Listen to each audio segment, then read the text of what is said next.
सभी सखियों, सहेलियों और सखाओं को रेडियो सखी ममता सिंह और राजुल का नमस्कार। राजुल जी, वो खीर बन गई? अभी तो नहीं बनी है, बस बनने वाली है।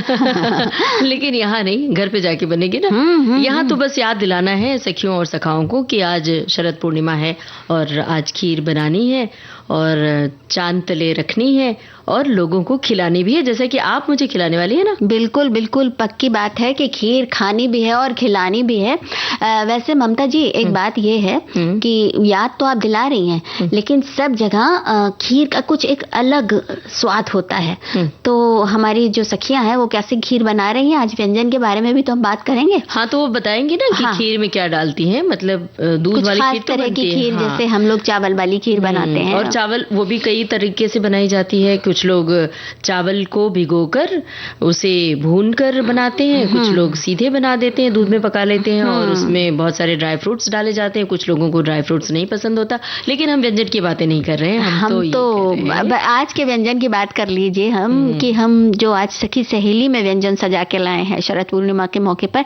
तो सबसे पहले तो शरद पूर्णिमा की सबको ढेर सारी बधाई और शुभकामनाएं, और हमारे जो सभी श्रोता और सखी और सखाएं हैं वो भी सब हमें शुभकामनाएं दे रहे हैं। एक बात और है, शरद पूर्णिमा क्यों मनाते हैं, इसका कोई वैज्ञानिक कारण भी तो होगा। हमारे श्रोता अगर जानते हैं तो वो विविध भारती के फेसबुक पेज पर लिखकर हमें बताएं और हम उस टिप्पणी को पढ़कर सुनाएंगे। तो शरद पूर्णिमा की बातें तो होंगी और आज विश्व खाद्य दिवस है, इस पर चर्चा होगी और सूर्य घर मुफ्त बिजली योजना पर हम बात करेंगे। और क्या बातें करेंगे? और स्वच्छता की बात जब हम करते हैं तो हम भोजन कपड़ों तक ही सीमित रह जाते हैं, कई बार वातावरण की भी शुद्धता की बात कर लेते हैं। लेकिन एक चीज बहुत जरूरी है स्वच्छता के लिए और वो है स्वच्छ ईंधन।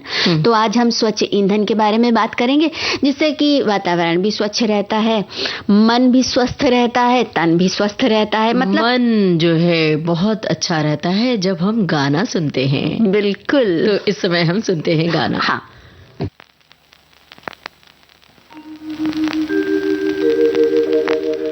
चारु चंद्र की चंचल चितवन, बिन बदरा बरसे सावन। मेघ मल्हार मधुर मन भावन, पवन पिया प्रेमी पावन। अब तुम कहो। चारु चंद्र की चंचल चितवन, बिन बदरा बरसे सावन। मेघ मल्हार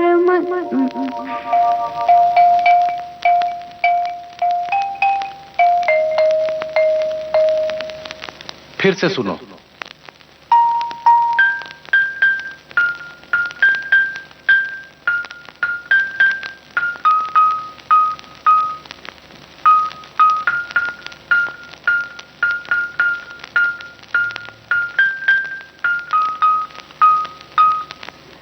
चारु चंद्र की चंचल चितवन, बिन बदरा बरसे सावन। मेघ मल्हार मधुर मन भावन, पवन पिया प्रेमी पावन। अब चलते हुए गाओ। रिम झिम छम छम गुनगुन, तिल तिल पल पल रुनझुन रुनझुन। रिम झिम छम छम गुनगुन, तिल तिल चारु चंद्र की चंचल चितवन। बोलो बोलो। चारु चंद्र की चंचल चितवन, शाबाश, आगे आगे। बिन बदरा बरसे सावन। शाबाश, चलो आगे आगे आगे बढ़ो। चारु चंद्र की चंचल चितवन, बिन बदरा बरसे सावन। फिर से चलो। चारु चंद्र की चंचल चितवन, बिन बदरा बरसे सावन। शाबाश, आगे आगे आगे। मनपसंद फिल्म का ये गाना था लता मंगेशकर और साथियों की आवाजें थी, अमित खन्ना के बोल, राजेश रोशन का संगीत था। और चारू चंद्र की जो चंचल किरणें हैं वो आज धरती पर अमृत बरसाएंगी। शरद पूर्णिमा का दिन है, बहुत खास होती है ये पूर्णिमा। हर साल आश्विन माह के शुक्ल पक्ष की चतुर्दशी तिथि के अगले दिन शरद पूर्णिमा मनाई जाती है। इसे कोजागरी पूर्णिमा, कौमुदी व्रत और रास पूर्णिमा भी कहते हैं। भाई ये फसलों का त्योहार है और मॉनसून के मौसम के अंत का प्रतीक है। और शरद पूर्णिमा का महत्व इसलिए ज्यादा माना जाता है कि एक मान्यता है कि इस दिन धन की देवी माँ लक्ष्मी समुद्र मंथन के दौरान अवतरित हुई थी। इसी वजह से शरद पूर्णिमा के शुभ अवसर पर विधि पूर्वक माँ लक्ष्मी की पूजा भी की जाती है और भगवान विष्णु की भी पूजा आराधना की जाती है। और आपको तो याद ही होगा राजुल जी की 4 दिन बाद करवा चौथ का व्रत है, जो महिलाएं बड़े त्याग और तपस्या के साथ आस्था के साथ रखती हैं। और अब तो परंपरा बदल चुकी है, अब तो पति भी पत्नी के लिए करवा चौथ का व्रत रखते हैं। तो उसकी जो तैयारी है, हम अपने सखियों और सखाओं को याद दिला रहे हैं कि सखाओं को अपनी पत्नी के लिए जो कुछ तोहफा लाना है, और जो सखियां हैं उनकी जो तैयारी होती है, बाजार से जो कुछ खरीदारी करती हैं वो खरीदारी कर सकती हैं। भाई ये बात सब कर लेंगे, लेकिन अभी तो फिलहाल शरद पूर्णिमा के लिए जो कई बार बहुत सारे लोग बहुत सारी तैयारियां करते हैं। कुछ लोगों का आज व्रत भी होगा और कई बार जैसे कुछ साथी जो हैं मथुरा, वृंदावन या गोवर्धन परिक्रमा के लिए जाते हैं, क्योंकि कहते हैं कि इसी दिन श्री कृष्ण ने महारास रचाया था। तो वहां पर भी भारी तादाद में पहुंचते हैं, क्योंकि शरद पूर्णिमा का महत्व तब बहुत बढ़ जाता है क्योंकि इसी दिन चंद्रमा 16 कलाओं से परिपूर्ण होता है। हाँ, बिल्कुल। और आयुर्वेद के अनुसार अगर हम कहें तो शरद पूर्णिमा की रात चंद्रमा की किरणें हमारे शरीर और वातावरण के लिए अमृत के समान लाभदायक होती हैं। और कहते हैं कि रात को चंद्रमा की किरणों से अमृत झरता है। तो फिर जो आप आज खीर बना चुकी हैं, बनाने वाली हैं, तो वो अमृत के लिए उस खीर को बनाकर आंगन में या छत पे रख दीजिएगा। और ये भी बता दें अपने श्रोताओं को, शरद पूर्णिमा की रात को चंद्रमा की रोशनी में ही खीर जो है भोग लगाते हैं और खाते और खिलाते भी हैं। तो ऐसा कहा जाता है कि इनकी किरणों के प्रभाव से खीर का अमृत रस घुल जाता है और वो बड़ा ही पौष्टिक हो जाता है। स्वादिष्ट के साथ साथ पौष्टिक भी हो जाता है। खीर को कांच, मिट्टी या चांदी के बर्तन में रखा जाता है और शरद पूर्णिमा की रात पूजा करने के बाद खीर छलनी से ढककर खुले आसमान में चांद की रोशनी में रख कर उसे सुबह खाते हैं, प्रसाद के रूप में ग्रहण करते हैं। और देखिए ना ममता जी, विविधताओं का देश है हमारा देश। तो ओरछा का जो राम राजा सरकार मंदिर है वो देश का इकलौता मंदिर है जहां भगवान श्री राम को राजा के रूप में पूजा जाता है और दरबार खुलने की परंपरा का राजसी तरीके से ही पालन किया जाता है। ये मंदिर मध्य प्रदेश के बुंदेलखंड की अयोध्या के नाम से मशहूर है ये जगह। तो इस मंदिर में दर्शन के लिए हर साल शरद पूर्णिमा के अगले दिन से मंदिर के समय में परिवर्तन कर दिया जाता है, मतलब बदल जाता है वो। जैसे दरबार का समय होता है ना, तो दर्शन का समय भी शरद पूर्णिमा के अगले दिन से बदल जाता है। और एक पन्ना जिले में एक सुप्रसिद्ध मंदिर है, वहां भी अंतर्राष्ट्रीय शरद पूर्णिमा महोत्सव आयोजित किया जाता है, जिसमें देश विदेश से लाखों लोग आते हैं और 9 दिनों तक बड़ी धूमधाम रहती है। वहां पर महोत्सव की शुरुआत विजयदशमी के दिन से हो जाती है। खेजड़ा मंदिर में बीड़ा और तलवार उठाकर होती है और ये संवत 1740 में खेजड़ा मंदिर परिसर में बुंदेलखंड की रक्षा के लिए महाराजा छत्रसाल को इसी विजयादशमी के दिन श्री प्राणनाथ जी ने वरदानी तलवार देकर विजयी होने का आशीर्वाद दिया था। इस जो हम महोत्सव की बात कर रहे हैं, ये मुख्य समारोह जो है वो पूर्णिमा की रात्रि में होता है। रात्रि के करीब 12 बजे बंगला जी मंदिर में श्री जी की सवारी ब्रह्मक चबूतरे पर लाई जाती है और पूर्णमासी का महारास का उल्लास रात्रि भर चलता है। श्री जी की सवारी ब्रह्म चबूतरे पर 5 दिन तक रुकी रहती है और इस दौरान 5 दिन तक गरबा होता है, अलग अलग तरह के सांस्कृतिक कार्यक्रमों का आयोजन चलता रहता है। तो मतलब काफी धूमधाम रहती है और इस बहाने लोगों से मेलजोल होता है, आपसी सद्भाव, आपसी प्यार बढ़ता है और एक दूसरे से अपनी बातें भी शेयर की जाती हैं पहले, और जब ये आयोजन हो जाता है उसके पहले और उसके बाद भी। तो क्या होता है, अपना मन भी भी बड़ा हल्का हो जाता है। सुख दुख बांटने से दिल हल्का होता है और खुशी लेकर वापस अपने घर आया जाता है। हमारे एक श्रोता ने एक बात लिखी है राजुल जी। दरअसल हमसे मिलती जुलती बातें हैं इनकी। इन्होंने लिखा है कि हर साल आश्विन मास की पूर्णिमा यानी शरद पूर्णिमा को फेस्टिवल की तरह सेलिब्रेट किया जाता है। इस दिन लोग व्रत पूजन करने के साथ ही साथ शाम को खीर बनाते हैं और रात भर चंद्रमा की रोशनी में रखने के बाद खाया जाता है। ये तो हमने बता दिया। इसके अलावा हमारे साथी लिख रहे हैं, पूनम पूर्ण कला से जो खिलती है वो उजला चांद दिखता है, चांदनी में शीतलता गहना है, उसकी आभा रोशन है, चंचल चितवन वो चंद्रकला, एक पूनम जो आभा में है, रवि का प्रतिबिंब फिर से ये खिल जाती है। आगे आप पढ़ने वाली है ना इनका ये संदेश। अश्विन की पूर्णिमा, मास की पूर्णिमा का रंग है। और निराला इस दिन चमके चंद्रमा सबसे प्यार बिखेर कर अपनी चांदनी देश को वो अपना आशीर्वाद, यह कामना इस साल हर साल। शरद पूर्णिमा की शुभकामनाएं। बहुत बहुत शुभकामनाएं। अब एक गाना। चंदा चले झूम के, हाय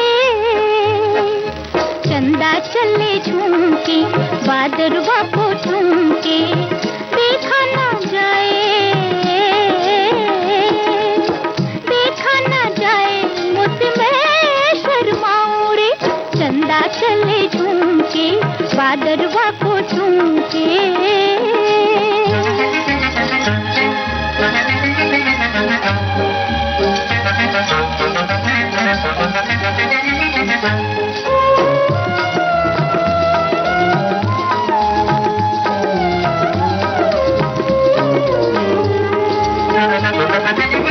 प्यारी प्यारी मौत घटा, जिया मोरा लूट ले, जिया मोरा लूट ले। आती जाती मौत हवा, जुल्फों को छेड़ दे, जुल्फों को छेड़ दे। बैल बेली मस्त कबीली, सपने देखो प्यार के। चंदा चले झूम के, बादरवा को झूम के।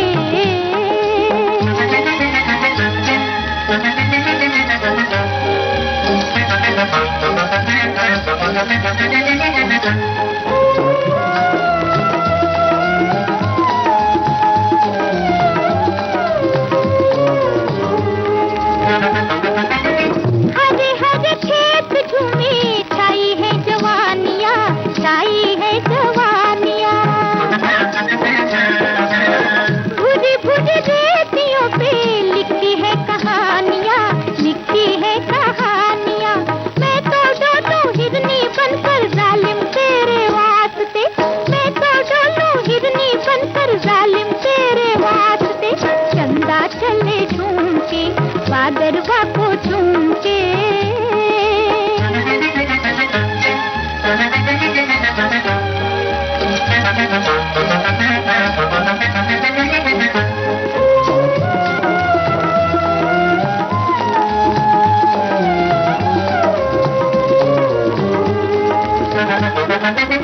खोई खोई जाऊं मैं तो चंदा के ख्याल में, चंदा के ख्याल में। देखो देखो बाहें उनकी किरणों की जाल में, किरणों की जाल में। मैं घबराऊं होठ दबाऊं अपने दिल को हार के, मैं घबराऊं होठ दबाऊं अपने दिल को हार के। चंदा चले झूम के, बादरवा को झूम के। तो ये गाना सखियां सुन रही थी मिस्टर कार्टून एमए फिल्म से। राजुल जी, ये आप हमें बताइए कि बचपन में, जब आप बचपन में छोटी ही थी सभी समझ नहीं होती थी, तो जब आपको कुछ पौष्टिक खाना दिया जाता था तो क्या करती थी? खाती थी या छोड़ देती थी? भाई थोड़ा सा तो मुंह बनता था कि पालक खानी पड़ रही है, या फिर मूंग की दाल खानी पड़ रही है, या कि फिर मेथी। अरे बड़ा बुरा तुमने नाम दिलाया, वो तो अभी भी याद है। और फिर जब बड़े हुए ना, तो जब बच्चों को, अपने से छोटों को जब खाने के लिए प्रेरित करते थे, तो कई बार सख्ती करते हुए ये याद आ जाता था देखा कि अरे हमने तो क्या क्या गुल खिलाए हैं, मतलब फेंका भी है खाना उठा उठा के। तो लेकिन जब बड़े हो जाते हैं, जब समझ आ जाती है, तो हमें लगता है कि हमने क्यों नहीं माँ की बात मानी है, क्यों हम जिद करते थे। पौष्टिक खाना खाया होता तो ये जो छोटी मोटी तकलीफें होती हैं, विटामिन की डिफिशियंसी, ये नहीं होता। तो आज जो ज्यादातर लोगों के हम मुंह से सुनते हैं कि विटामिन डी की कमी है, कैल्शियम की कमी है, विटामिन B12 वगैरह वगैरह, तो ये जो पौष्टिक आहार है, अगर आप नियमित रूप से पौष्टिक खाना लेते रहें तो शरीर में तरह तरह की जो समस्याएं होती हैं, कमियां होती हैं, इससे आप वंचित रह सकते हैं। बिल्कुल आप सही कह रहे हैं ममता जी। देखिए पौष्टिकता की तो एक बात है ही, जिनको खाना मिल रहा है वो पौष्टिकता से वंचित अपने आप को कर रहे हैं। और एक बहुत बड़ा वर्ग ऐसा भी है दुनिया में जो कि भूख से तड़प रहा है और उसको पेट भर खाना नहीं मिल रहा है। तो भूखमरी भी है एक तरफ, और एक तरफ पौष्टिकता की भूखमरी है, एक तरफ खाने की भूखमरी है। तो इन दोनों का समन्वय हो जीवन में अच्छी तरीके से, और इस बात को लोग अच्छी तरह से समझे, इसी बात को एड्रेस करता है हमारा यह आज का दिन, विश्व खाद्य दिवस। और भारत सरकार की ओर से ये सब मुहिम चलाई जाती है, दिन का याद दिलाया जाता है कि हम इस दिन को खास तौर से जब हम सेलिब्रेट करेंगे तो ये बातें याद रहेंगी। ये वैसे विश्व भर में मनाया जा रहा है, तो संयुक्त राष्ट्र का एक वो है। तो खास तौर से हर साल मनाया जाने वाला एक वैश्विक कार्यक्रम हो गया, एक तरह से वैश्विक दिन हो गया है। संयुक्त राष्ट्र खाद्य और कृषि संगठन ने 1979 में अंतर्राष्ट्रीय खाद्य दिवस की स्थापना की थी, और आज हर साल 150 देशों में ये मनाया जाता है। बिल्कुल। 16 अक्टूबर को एक महत्वपूर्ण कारण से चुना गया, इसलिए कि ये वो तारीख है जिस दिन 1945 में संयुक्त राष्ट्र खाद्य और कृषि संगठन की स्थापना हुई थी। 1945 एक बड़ा ही महत्वपूर्ण साल था, क्योंकि विश्व युद्ध के बाद जब फिर से एक बार पूरे विश्व को एकजुट होकर जो विभिन्न मुद्दे थे उनको जब सुलझाने की कोशिश करने के लिए साथ आना पड़ा। घोषित रूप से आजादी मिलने का पहले का समय था। हाँ, घोषित रूप से। तो इस दिन को मनाने का उद्देश्य ये है कि मतलब विश्व खाद्य दिवस मनाने का उद्देश्य ये है कि सभी को सुरक्षित और पौष्टिक भोजन मिल सके। इसके लिए हमारी कोशिश अच्छी तरह से होनी चाहिए। साथ ही सबको सुरक्षित और पौष्टिक भोजन मिलने के जो तात्कालिक प्रमाण होते हैं, प्रभाव होते हैं, लाभ होते हैं, वो भी नजर में आए। तत्काल के प्रभाव भी होते हैं और दीर्घकालिक प्रभाव भी होते हैं, बाद में भी पता लगता है। आप अगर ढंग से खाना खा रहे हैं, अगर आप अच्छी डाइट ले रहे हैं, तो उसका असर आपको आगे भी दिखेगा। बिल्कुल सही बात है। और अभी आप जब राजुल जी ये कह रही थी ना कि एक वर्ग है जहाँ पे भुखमरी है, खाना नहीं मिलता है, और बहुत सारे सहायक सहायिका भी हम सबके घर में, आपके घर में आते हैं, तो क्या होता है, बचा हुआ खाना ढेर सारा हम दे देते हैं, ये बिना जाने कि वो उसकी गुणवत्ता कितनी है, क्वालिटी क्या है, खराब तो नहीं हो गया है, ये भी ध्यान रखना चाहिए। क्योंकि वो बेचारे जब ले जाते हैं घर पे खाना खा लेते हैं, तो कई बार ऐसे बैक्टीरिया या जीवाणु होते हैं जिनका असर उनके ऊपर गलत कुप्रभाव भी पड़ता है, तो इससे वो बीमार होते हैं। इनका भी ख्याल रखना चाहिए। विश्व खाद्य दिवस मनाने का उद्देश्य ही यही है कि इन बातों पर हम गौर करें। उतना लेना थाली में व्यर्थ न जाए नाली में, ये बात ध्यान रखनी होगी हम सभी को। और हमें इस वक्त गौर एक गाना सुनना होगा, सुनते हैं।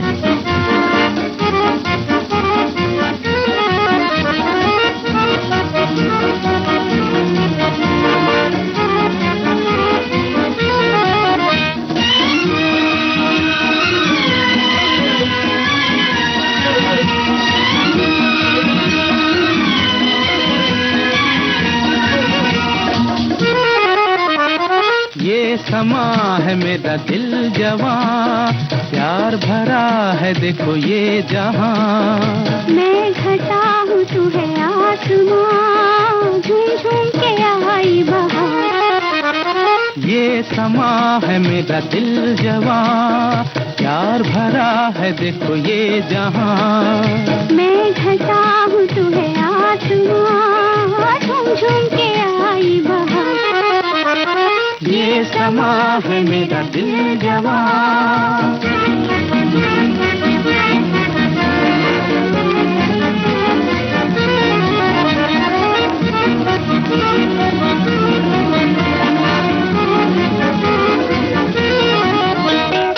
बादल से बरसे नशा, था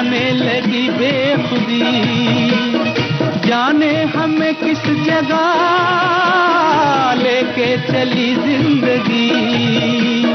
चलते चले हम कोई नहीं, हम मौज करें हम मतवाले। चलते चले हम कोई नहीं, हम मौज उड़ाए। ये समा है मेरा दिल जवां, प्यार भरा है देखो ये जहां। मैं घटा हूँ तू है आसमां, झूम झूम के आई बहार।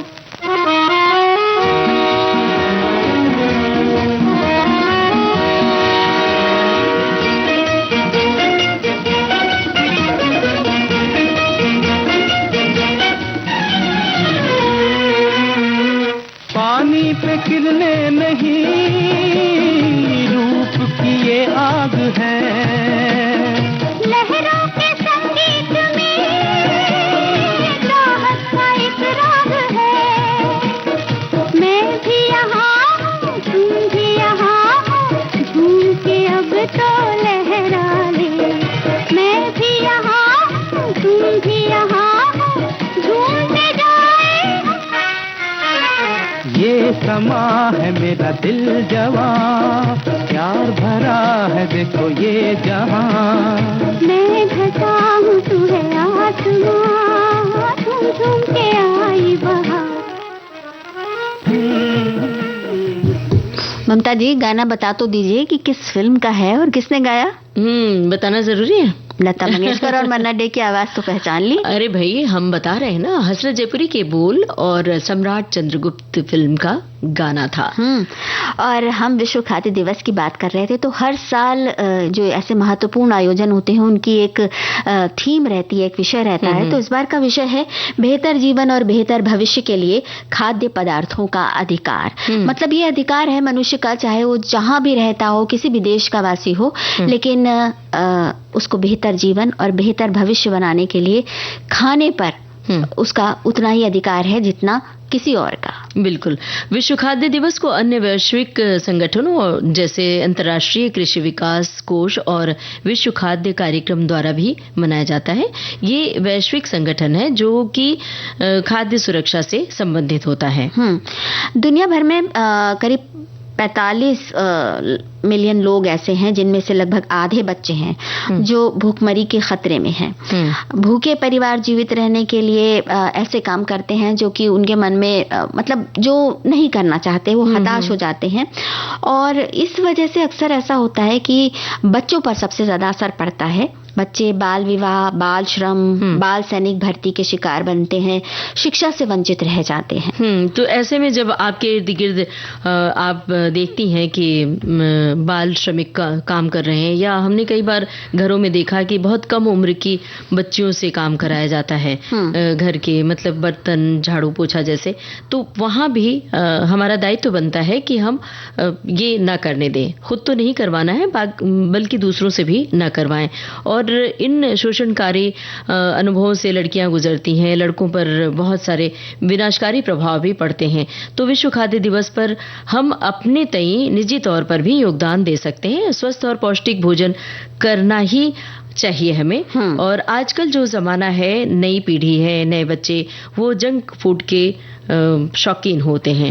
उन्हें ये पिज्जा, बर्गर और यही सब चीजें ज्यादा पसंद आती हैं, बल्कि घर का बना हुआ खाना कम पसंद करते हैं। हमने तो ये भी देखा है कि उसी घर मतलब बहुत कम गुणवत्ता वाली चीजें जब सुंदर तरीके से सजा संवार कर एल्यूमिनियम फॉइल में सजा कर दे दिया जाता है तो उन्हें बड़ा अच्छा लगता है। वही घर का खाना बड़ा ही अच्छा बनाया जाता है, पौष्टिक होता है, तो उससे वो मुबिचकाते हैं। ममता जी, मम्मियों के लिए एक चुनौती है बस ये कि वो भी ऐसा ही प्रेजेंटेबल खाना जो है बच्चों को दें कि बस वो देखें और देखते उनका खाने का मन जाग जाए।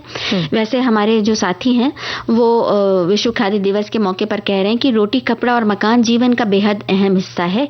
इन तीनों चीजों का महत्व समझना बेहद जरूरी है। 16 अक्टूबर यानी विश्व खाद्य दिवस न केवल दुनिया को भोजन का महत्व बताने के लिए बल्कि फूड सेफ्टी और भूख से जुड़े मुद्दों के प्रति जागरूकता फैलाने के लिए भी मनाया जाता है। दुनिया में बढ़ रही आबादी भुखमरी की संभावना को बढ़ा रही है। और उसके बाद उन्होंने खाद्य दिवस के बारे में और भी बातें कही हैं। और एक श्रोता ने लिखा है कि दरअसल हमारे श्रोता तो बहुत जागरूक हैं। एक श्रोता ने कहा है कि इस दिन को मनाने का मुख्य उद्देश्य है भुखमरी से निपटना और उसे पूरी दुनिया से समाप्त करना है, ताकि कोई भी व्यक्ति भूखा और कुपोषित न रहे। विश्व खाद्य दिवस के अवसर पर लोगों को खाद्य सुरक्षा और पौष्टिक आहार की जरूरत के बारे में जागरूक किया जाना बहुत जरूरी है। और भारत सरकार भी भोजन तक पहुंच में सुधार के लिए और विशेष रूप से कमजोर वर्ग के लिए बहुत सारी योजनाएं चला रही है, जिसमें कि गरीब कल्याण अन्न योजना भी शामिल है। ममता जी, अब आप कहेंगे कि हम विषयांतर कर रहे हैं, लेकिन भाई ऐसा है कि आज ऐसा स्वस्थ और पौष्टिक खाना खाने के तमाम मौके हैं, तो फटाफट खीर बनाइए और उसको रखिए, क्योंकि कहते हैं कि आज की ये जो खीर है वो काफी सेहत के लिए बहुत अच्छी होती है। और एक बात और है, कई जगह पर जो देशी घी होता है, देशी घी में शहद को मिलाकर भी रख दिया जाता है चंद्रमा की रोशनी में, और उसको चाटा जाता है। अच्छा, तो ये बहुत सारे तरीके, अलग अलग परंपराएं हैं, अलग अलग प्रांतों में अलग अलग तरीके होते हैं। हाँ, तो और एक साथी ने भी ये भी तो बताया है कि यहाँ पर कई जगह ऐसी हैं जहाँ पर जैसे कि हरिद्वार से लेकर बनारस तक भारी संख्या में श्रद्धालु पवित्र नदियों में डुबकी लगाते हैं, तो स्नान भी करते हैं लोग। तो भाई खाना और स्वच्छता और स्वास्थ्य, ये सब आपस में जुड़े हुए हैं। और इसी के साथ क्या जुड़ा हुआ है? अंतराल। तो एक अंतराल के बाद फिर आते हैं और बहुत सारी बातें गानों के साथ।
विविध भारती से ये है कार्यक्रम सखी सहेली। अंतराल पूरा हुआ और हम तो सोच रहे थे कि अंतराल की बजाय ममता जी गाना सुनवाएंगी, लेकिन अंतराल ले लिया, कोई बात नहीं, तो हम गाना सुनवा देते हैं गाना।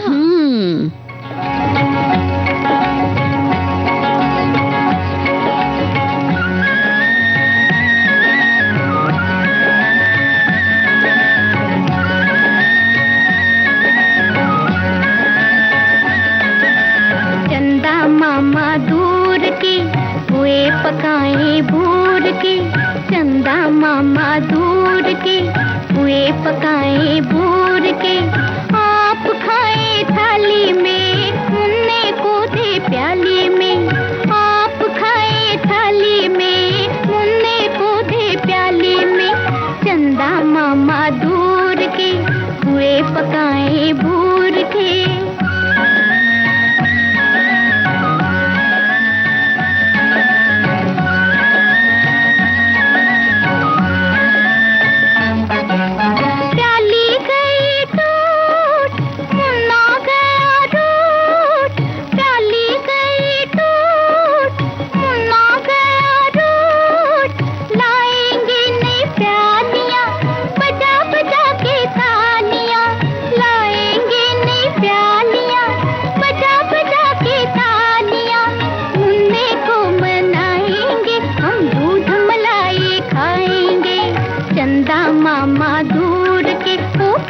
पकाए भूर के, आप खाए थाली में मुन्ने को दे प्याली में, चंदा मामा दूर के हुए पकाए भूर के।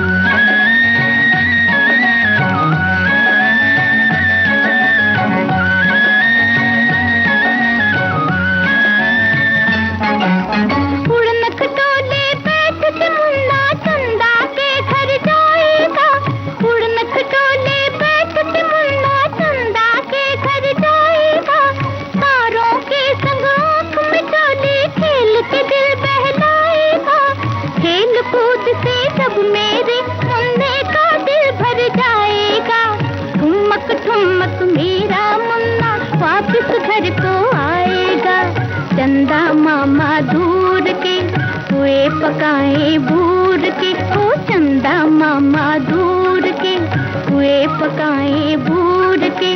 आप खाए थाली में, मुन्ने को दे प्याली में। आप खाए थाली में, मुन्ने को दे प्याली में। चंदा मामा दूर के, ओ पुए पकाए भूर के। भाई राजुल जी, बच्चन फिल्म की ये जो लोरी है ना, बहुत सारी बातें याद दिलाती हैं।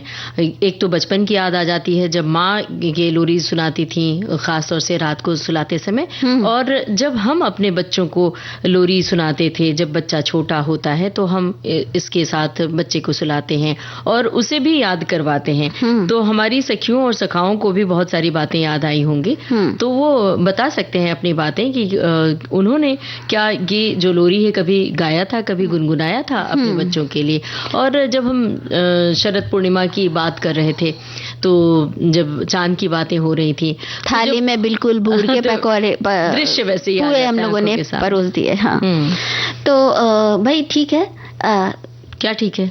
मतलब अभी तक भी ठीक था क्या? सब कुछ ठीक था। ये बात अच्छी है ममता जी, लेकिन जब हम ये बात करते हैं ना कि थाली में बूर के पुए, तो कैसा एक जैसे रोमानी एहसास होता है, एक जैसे रोमांच सा हो आता है और नॉस्टैल्जिया सा फील होता है। और इसके साथ ही एक बात और ये भी है कि चंद्रमा से जो अलग अलग कनेक्शन है, मामा भी है हमारा, और उसके बाद फिर हम चंद्रमा को संदेशवाहक भी बना लेते हैं, फिर हम चंद्रमा से अपने दिल की बात साथी भी बना लेते हैं, उससे साझा कर लेते हैं अपने दिल की बात।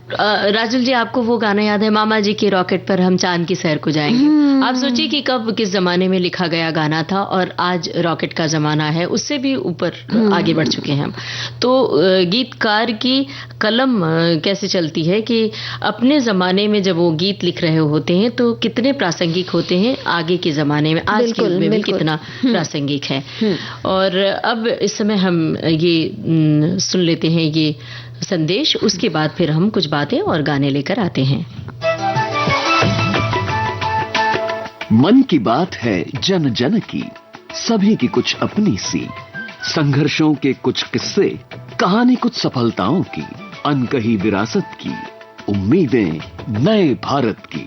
महीने के आखिरी रविवार का रहता है इंतजार, मलयाचल के आंचल से विंध्याचल के आंगन तक, ब्रह्मपुत्र के घाट से हिमालय के विस्तार तक होती है मन की बात प्रधानमंत्री के साथ।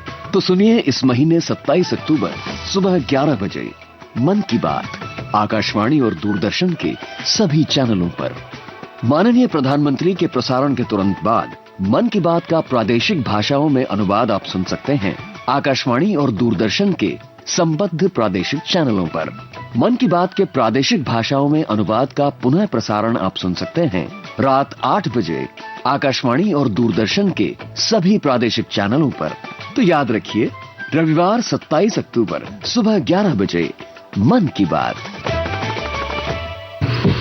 कहते हैं कि जब मन चंगा हो तो कटौती में भी गंगा होती है, और मन चंगा ना हो तो जो आसपास की जितनी भी अच्छी चीजें हों वो भी खराब लगने लगती हैं। मन को चंगा किया जा सकता है, बहुत सारे साधन हैं, और उन्हीं में से एक ये साधन है स्वच्छता।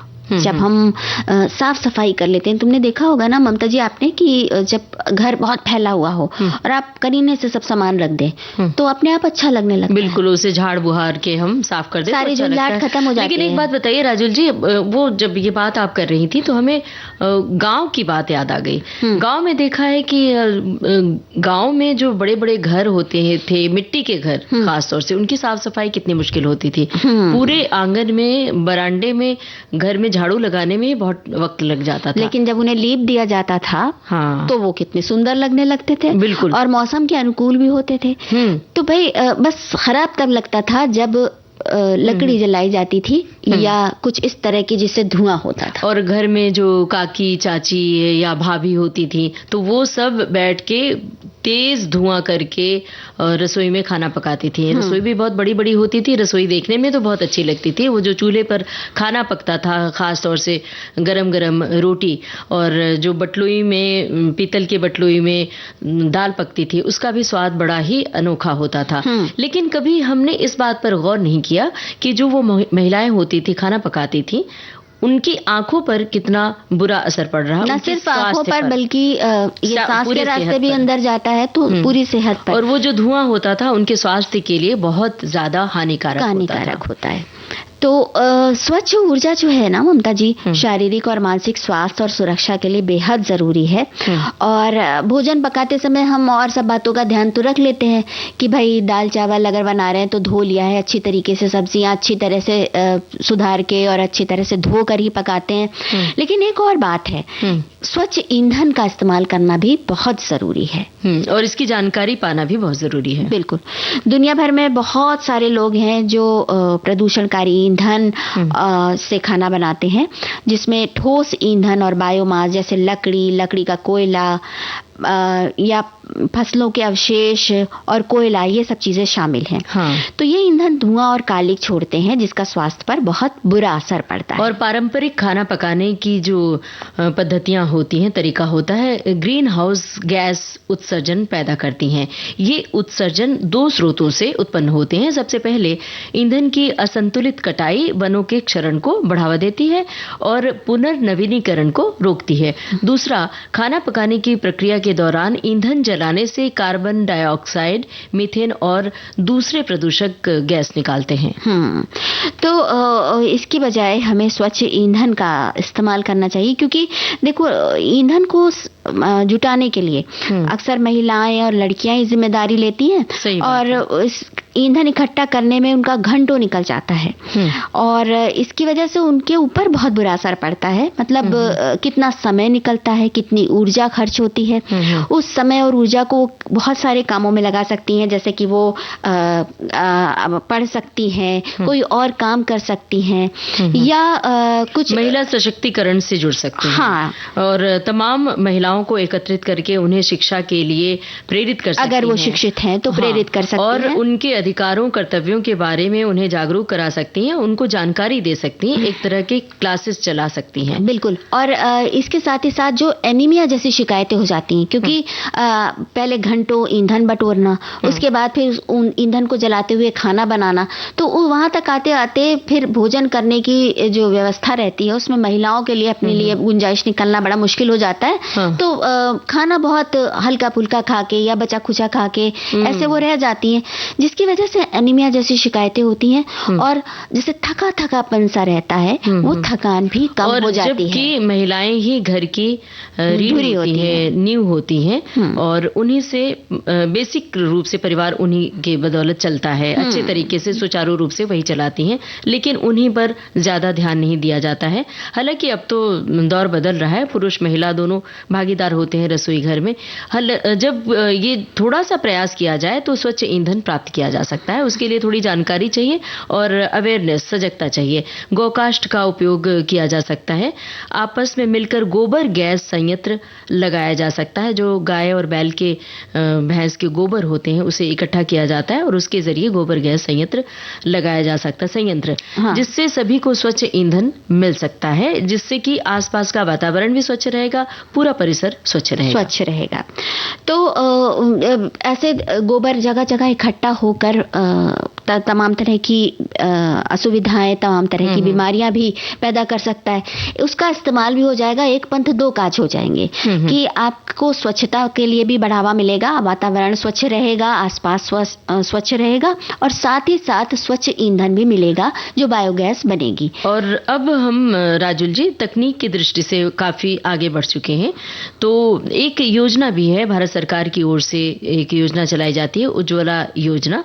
इससे भी लाभ लिया किया जा सकता है। इस योजना के तहत पहला रिफिल और चूल्हा मुफ्त दिया जाता है और ईंधन की मासिक लागत को कम करने के लिए प्रत्येक वर्ष 12 सिलेंडर तक 200 रुपए प्रति सिलेंडर की लक्षित सब्सिडी भी दी जाती है। इसकी भी शुरुआत हो चुकी है। और इसके अलावा सौर ऊर्जा का इस्तेमाल भी कर सकते हैं। सौर ऊर्जा के लिए भी हम आगे बात करने वाले हैं सूर्य घर के जरिए। तो हम उसका उपयोग जो है खाना बनाने में भी कर सकते हैं और सौर कुकर में भी बड़ा अच्छा खाना बनता है, बड़ा पौष्टिक और स्वादिष्ट खाना बनता है, तो हम उसका इस्तेमाल भी कर सकते हैं। बिल्कुल, आजकल तो सौर ऊर्जा के माध्यम से यहाँ तक कि लोग जहाँ पर गीजर गर्म पानी करने के लिए इस्तेमाल करते हैं वहाँ भी इस्तेमाल किया जाता है और बिजली के लिए तो किया ही जा सकता है। फिलहाल गाना सुना जा सकता है और सुनवाया जा सकता है।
तो जो ये मचल मचल के आरजुएं हैं ये तभी पुकारती हैं जब आपका आसपास का वातावरण स्वच्छ रहता है और जब आप अपनी ऊर्जा का उपयोग एक कंस्ट्रक्टिव काम में कर पाते हैं, रचनात्मक कामों में कर पाते हैं। अब रचनात्मकता से ही तो आज का दिन भी जुड़ा है ना, चंद्रमा का संबंध सीधी रचनात्मकता से है। बिल्कुल, और कहा जाता है कि चंद्रमा के प्रभाव से हमारा मन बहुत प्रभावित होता है और उसका क्या पूरा एक सिस्टम है जिसकी वजह से आपका पूरा मन प्रभावित होता है, प्रकृति प्रभावित होती है। देखिए तभी तो ज्वार और भाटा समुद्र में आते हैं पूर्णमासी में।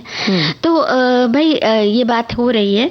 तो हमारे एक साथी कह रहे हैं शरद पूर्णिमा की बधाई देते हुए कि चांदनी रात में उजाला होता है, वैसे दिन में सूरज की रोशनी से भी उजाला छाया रहता है और ये थोड़ी सूर्य शक्ति का उपयोग हो रहा है बिजली उत्पादन करने के लिए। हमने भी 3 साल पहले घर की छत पर सोलर सिस्टम लगाया हुआ है। इस सौर ऊर्जा से उत्पन्न बिजली के कारण हमारे घर का बिजली बिल शून्य हो गया है। इसके उपरांत साल भर में करीब 7,000 रुपए हर साल हमारे बैंक अकाउंट में जमा हो रहा है। इस सिस्टम को लगाने के लिए सरकार की ओर से सब्सिडी भी मिलती है, तो फायदा ही फायदा है सिस्टम लगाने के बाद भी और पहले भी। एक श्रोता ने भी इस तरह की बात लिखी है कि ये जो योजना है भारत सरकार की ओर से, सूर्य घर मुफ्त बिजली योजना, पीएम सूर्य घर मुफ्त बिजली योजना, तो इसके तहत 2 किलोवाट क्षमता तक की सोलर इकाइयों के लिए लागत का 60% और 2 से 3 किलोवाट क्षमता के बीच की सोलर इकाइयों के लिए लागत का 40% सब्सिडी दी जाएगी। और इस योजना का मकसद भारत के 1 करोड़ घरों को मुफ्त बिजली देना है। और भी बहुत सारी बातें, बहुत सारी जानकारियां इन्होंने दी हैं।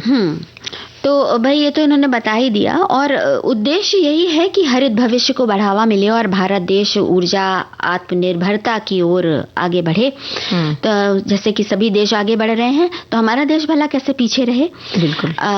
ये तो बताया हमारे साथियों ने कि 1 करोड़ लोगों को इस योजना के तहत लाभ मिलेगा, और करीब इन सभी को मिला लिया जाए तो करीब 15,000 करोड़ की सालाना बचत होगी।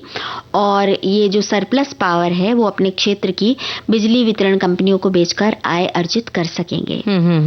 और ये कहा जाता है कि इस योजना के तहत लाभार्थियों को भारी रियायती बैंक ऋण तक मिल सकता है और उनके बैंक खाते में सब्सिडी मिलेगी, जिससे ये सुनिश्चित किया जाएगा कि व्यक्तियों पर लागत का कोई बोझ नहीं है। एक बात और यह है कि 300 प्रति माह यूनिट बिजली मुफ्त हो जाएगी, और सोलर पैनल खरीदने के लिए जो लोन उपलब्ध कराया जाएगा उसके लिए भी सहायता और मार्गदर्शन मिलेगा। सब्सिडी के साथ ही साथ जो लोन अगर लेते हैं तो उसके लिए भी सहायता और मार्गदर्शन मिलेगा। और 2 किलोवाट क्षमता तक की प्रणालियों के लिए सौर इकाई का लागत का 60% ये हमारे साथियों ने बताया है, और 2 से 3 किलोवाट क्षमता के बीच की प्रणालियों के लिए अतिरिक्त प्रणाली लागत का 40% सब्सिडी प्रदान की जाती है। और इसी तरह की बात हमारे श्रोता ने भी। और अधिकतम सीमा हम यहाँ पर आ रहे हैं, अधिकतम सीमा जो है वो 3 किलोवाट क्षमता तक सीमित रखी गई है। और बहुत सारी जगहों में राजुल जी हीटर पर खाना भी बनाया जाता है और वहाँ भी बिजली की खपत बहुत ज्यादा होती है, तो इस योजना के तहत बिजली की बचत वहाँ भी की जा सकती है ना। और जमीनी स्तर पर इस योजना की लोकप्रियता बढ़ाने के लिए पंचायतों और शहरी स्थानीय निकायों को अपने अधिकार क्षेत्र में छत पर सौर प्रणाली की स्थापना के लिए प्रोत्साहित किया जाएगा। और देखिए ना, हमने जो आज बात की थी पौष्टिक खाने के बारे में, स्वच्छ ईंधन की बात तो की ही, पौष्टिक खाने की भी बात हमने उठाई थी। हमारे एक श्रोता लिख रहे हैं कि खाना किसी भी इंसान या फिर किसी भी जीव को सेहतमंद बनाए रखने के लिए बहुत ही जरूरी है। यही वजह है कि बड़े बूढ़े अक्सर कहते हैं कि खाने को किसी भी कीमत पर बर्बाद नहीं करना चाहिए। खाने की वजह से शरीर को ऊर्जा मिलती है, मसल्स रिपेयर होते हैं और घाव भरते हैं। अपनी फिजिकल हेल्थ और मेंटल हेल्थ को मजबूत बनाए रखने के लिए हेल्दी खाना बहुत जरूरी है। इस समय क्या जरूरी है? गाना सुन लीजिए, फिर हम वापस आते हैं सूर्य घर मुफ्त बिजली योजना पर बात करते हैं।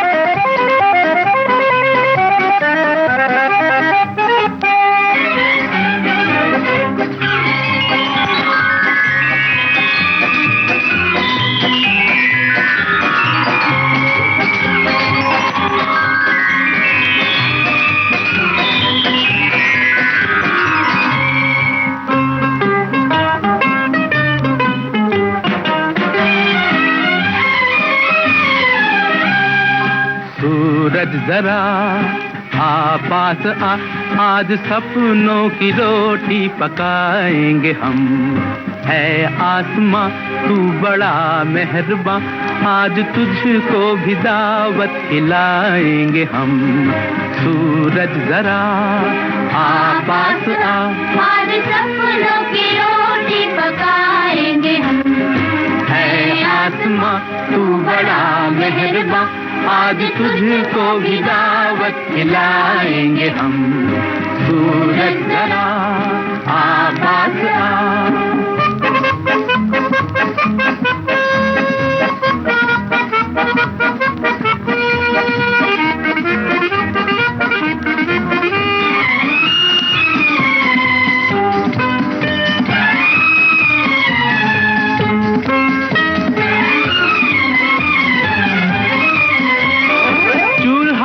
ठंडा पड़ा और पेट में आग है, गर्मा गर्म रोटियां कितना हंसी ख्वाब है।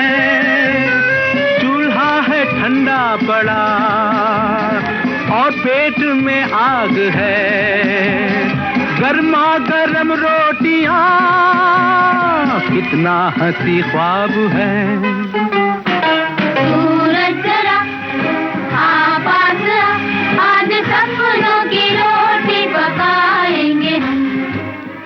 आसमां तू बड़ा मेहरबां, आज तुझको भी दावत खिलाएंगे हम। सूरज जरा आ पास आ।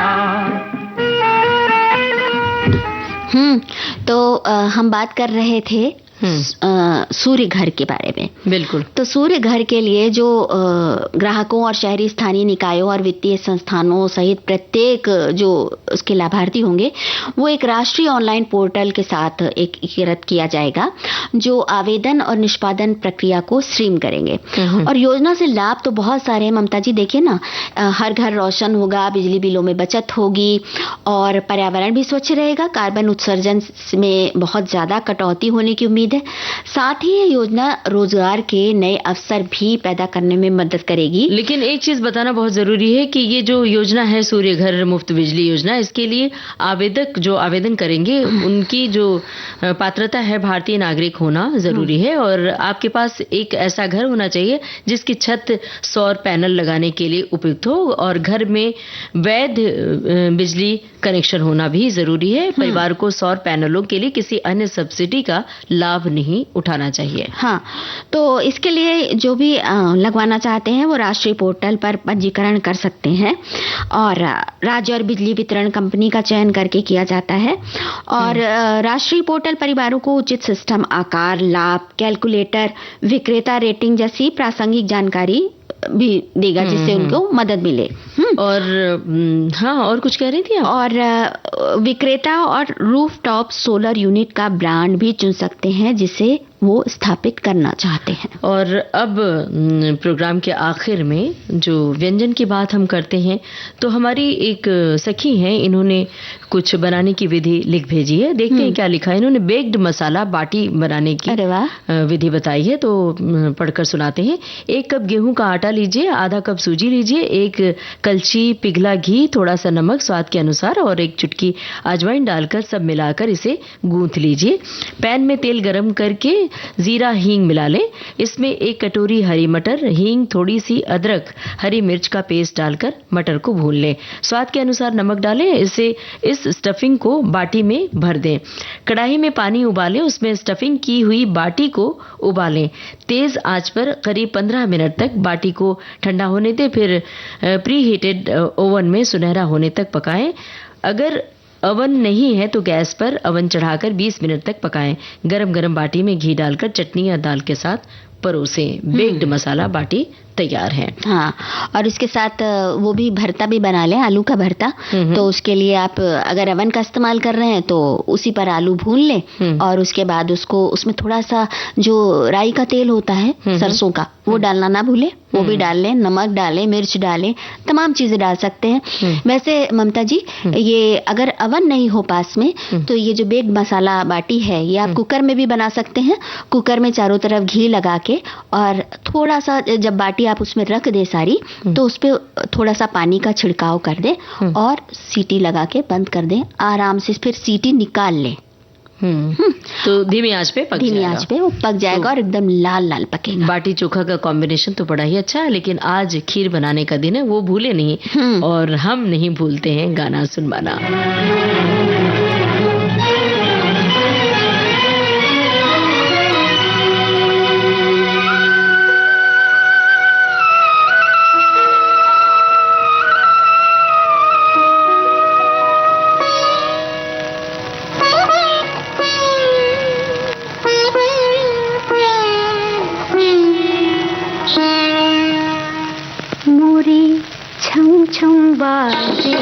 पायलिया मोरी छम छम बाजे पायलिया आज मिले हैं मोरे सांवरिया आज मिले हैं मोरे सांवरिया मोरी छम छम बाजे पायलिया मोरी छम छम बाजे पायलिया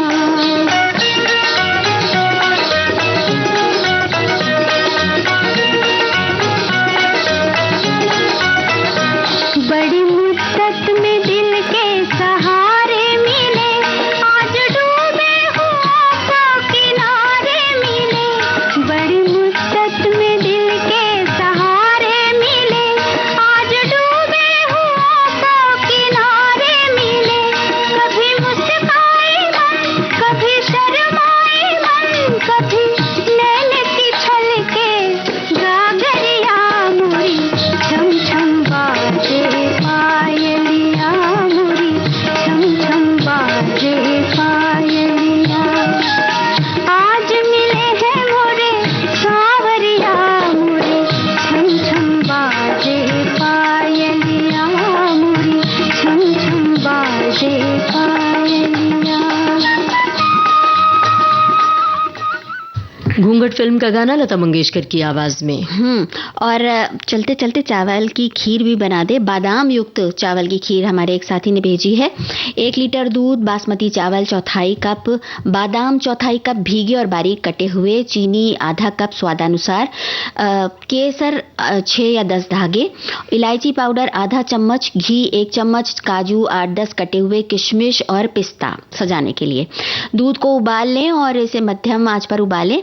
जब आंच उबाल आ जाए तो चलाते रहें, तले में चिपके नहीं। उसके बाद चावल डाल दें दूध को और पकाते रहें। बीच बीच में खीर को चलाते रहें और फिर बादाम और सूखे मेवे मिला दें जब चावल अच्छी तरह से पक जाए, और इसमें घी डालें और 5 से 7 मिनट तक धीमी आंच पर पकने दें ताकि मेवे भी नरम हो जाए और खीर में उनकी खुशबू मिल जाए। और फिर चीनी और केसर मिला दें और इलायची पाउडर मिलाएं, और उसके बाद जब खीर को सर्व करना हो तो कटे हुए पिस्ते और बादाम अब बिल्कुल वक्त है कि कुछ बोले बतियाएं या फिर गाना सुनवाएं। लेते हैं सखियों और सखाओं से इजाजत। आप सभी को ममता सिंह और राजुल का नमस्कार। सखी सहेली कार्यक्रम की प्रोड्यूसर अनुश्री पाठक।